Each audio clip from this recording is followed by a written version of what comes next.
ஆதியாகமம் 48 அதிகாரம். அதற்கு பின்பு உம்முடைய தகப்பனாருக்கு வருத்தமாயிருக்கிறது என்று யோசேப்புக்கு சொல்லப்பட்டது. அப்பொழுது அவன் தன் 2 குமாரராகிய மனாசேயையும் எப்பிராயிமையும் தன்னோடே கூட கொண்டு போனான். இதோ உம்முடைய குமாரனாகிய யோசேப்பு உம்மிடத்தில் வந்திருக்கிறார் என்று யாக்கோபுக்கு அறிவிக்கப்பட்டது. அப்பொழுது இஸ்ரவேல் தன்னை திடப்படுத்தி கொண்டு கட்டிலின் மேல் உட்கார்ந்தான். யாக்கோபு யோசேப்பை நோக்கி, சர்வ வல்லமையுள்ள தேவன் கானான் தேசத்தில் உள்ள லூஸ் என்னும் இடத்தில் எனக்கு தரிசனமாகி என்னை ஆசீர்வதித்து, நான் உன்னை பலுகவும் பெருகவும் பண்ணி உன்னை பல ஜன கூட்டமாக்கி உனக்கு பின்வரும் உன் சந்ததிக்கு இந்த தேசத்தை நித்திய சுதந்திரமாக கொடுப்பேன் என்று என்னோடே சொன்னார். நான் உன்னிடத்தில் எகிப்துக்கு வருமுன்னே உனக்கு எகிப்து தேசத்தில் பிறந்த உன் 2 குமாரரும் என்னுடைய குமாரர். ரூபன் சிமியோன் என்பவர்களைப் போல எப்பிராயிமும் மனாசேயும் என்னுடையவர்கள். இவர்களுக்கு பின் நீ பெறும் பிள்ளைகள் உன்னுடையவர்கள். அவர்கள் தங்கள் தங்கள் சகோதரருடைய பெயரால் அழைக்கப்பட்டு அவர்களுக்குரிய சுதந்திரத்தில் பங்கு பெறுவார்கள். நான் பதானை விட்டு வருகையில் கானான் தேசத்தில் எப்பிராத்தாவுக்கு கொஞ்சம் தூரம் இருக்கும் போது வழியிலே ராகேல் என் அண்டையில் மரணமடைந்தாள். அவளை அங்கே பெத்லகேம் என்னும் எப்பிராத்தா ஊருக்கு போகிற வழியிலே அடக்கம் பண்ணினேன் என்றான். இஸ்ரவேல் யோசேப்பின் குமாரரை பார்த்து, இவர்கள் யார் என்று கேட்டான். யோசேப்பு தன் தகப்பனை நோக்கி, இவர்கள் இவ்விடத்தில் தேவன் எனக்கு அருளின குமாரர் என்றான்.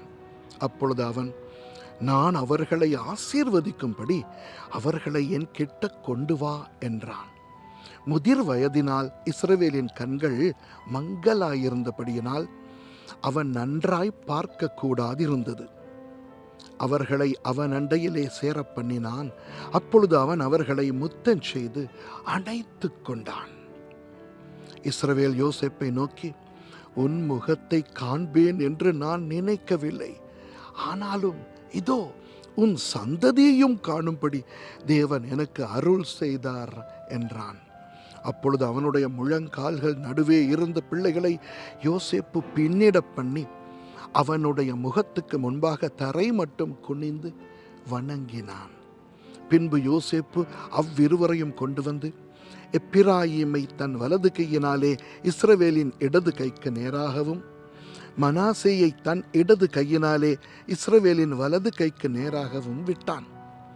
அப்பொழுது இஸ்ரவேல் மனமறிய தன் வலது கையை நீட்டி இளையவனாகிய எப்பிராயிமுடைய தலையின் மேலும் மனாசே மூத்தவனாயிருந்தும் தன் இடது கையை மனாசேயுடைய தலையின் மேலும் வைத்தான்.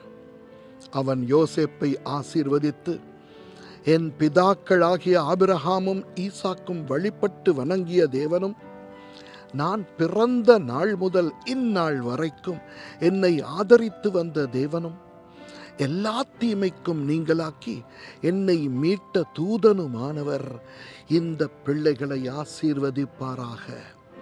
என் பேரும் என் பிதாக்களாகிய ஆபிரகாம் ஈசாக்கு என்பவர்களின் பேரும் இவர்களுக்கு இடப்பட கடவது. பூமியிலே இவர்கள் மிகுதியாய் பெருக கடவர்கள் என்றான். தகப்பன் தன் வலது கையை எப்பிராயிமுடைய தலையின் மேல் வைத்ததை யோசேப்பு கண்டு அது தனக்கு பிரியமில்லாதபடியால் எப்பிராயிமுடைய தலையின் மேல் இருந்த தன் தகப்பனுடைய கையை மனாசேயினுடைய தலையின் மேல் வைக்கும்படிக்கு எடுத்து, என் தகப்பனே, அப்படியல்ல, இவன் மூத்தவன், இவனுடைய தலையின் மேல் உம்முடைய வலது கையை வைக்க வேண்டும் என்றான். அவன் தகப்பனோ தடுத்து, அது எனக்கு தெரியும் என் மகனே, எனக்கு தெரியும். இவனும் ஒரு ஜனக்கூட்டமாவான், இவனும் பெருகுவான். இவனுடைய தம்பியோ இவனிலும் அதிகமாய் பெருகுவான். அவனுடைய சந்ததியார் திரளான ஜனங்களாவார்கள் என்றான்.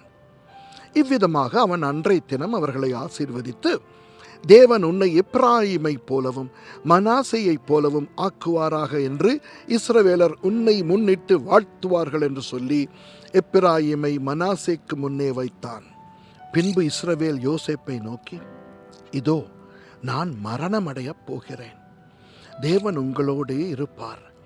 அவர் உங்கள் பிதாக்களின் தேசத்துக்கு உங்களை திரும்பவும் போக பண்ணுவார் என்றும், உன் சகோதரருக்கு கொடுத்ததை பார்க்கிலும் நான் என் பட்டயத்தாலும் என் வில்லினாலும் எமோரியர் கையிலிருந்து சம்பாதித்த ஒரு நிலத்தை உனக்கு அதிகமான பங்காக கொடுத்தேன் என்றும் சொன்னான். ஆமேன்.